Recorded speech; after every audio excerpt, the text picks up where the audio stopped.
Forsaken is a game with many problems, but it also has a lot of fundamental problems too.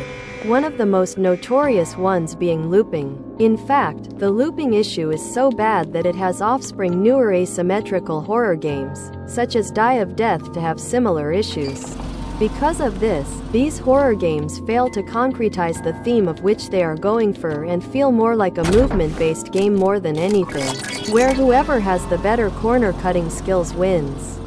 So, I've come up with a few reasons why this issue even exists in the first place, and how I would fix it. But in order to do that, it's important to first understand what causes a spot to be considered a good looping spot.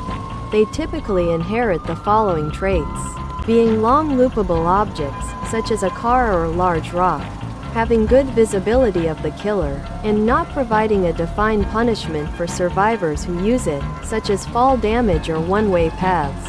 Do not confuse looping spots with mind games, as mind games are typically less consistent than looping spots, and often restrict visibility for both sides. Although, the killers only have 10 more stamina than survivors, which decreases the potential damage reward for a killer successfully winning a mind game. This is obviously a problem, because survivors are the ones who initiate mind games since they are the ones being chased and receive better reward potential than killers. In addition, the layouts for killers do not offer much counterplay towards looping. But let's take a step back and talk about ability resourcefulness. The killers ability-wise have it much worse than survivors. Sure, they have highlight abilities, but overall, as previously stated, most of the killers do not have much in their arsenal to counter the extra survivability survivors have from their ability to loop. The most simple and only non-fundamental change the devs could make to fix this would be to give killers shorter cooldowns. Although they would only be putting a minor bandage over the gashing wound that is looping. And the reason why this extra survivability is even a problem in the first place is because Forsaken is a team-based game with 8 players and 4 minutes to eliminate all of them.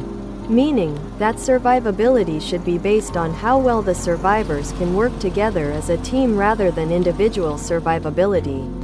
Although, implementing any of the fundamental changes stated in the video would significantly impact the game's gameplay loop, and should only be done inside a completely separate version of the main game. This is because introducing any fundamental change in your game will always directly impact your player base. And there will always be people who hate these changes and even quit as a result, which I wouldn't necessarily blame them. And actually that clip proves my point perfectly, that your survivability in this game is mainly based on your ability to survive rather than actual teamwork. Although, this problem is not really the game itself, but rather what players perceive as proper teamwork.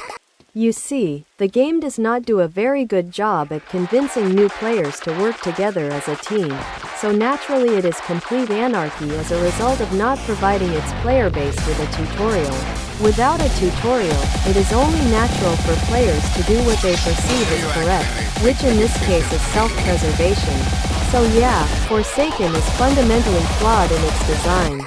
Also, these newer maps are a little hard to transverse, but that's probably just because I haven't touched this game in over 6 months. But yeah, I would say if you don't like how a game is fundamentally designed, then it's probably not for you.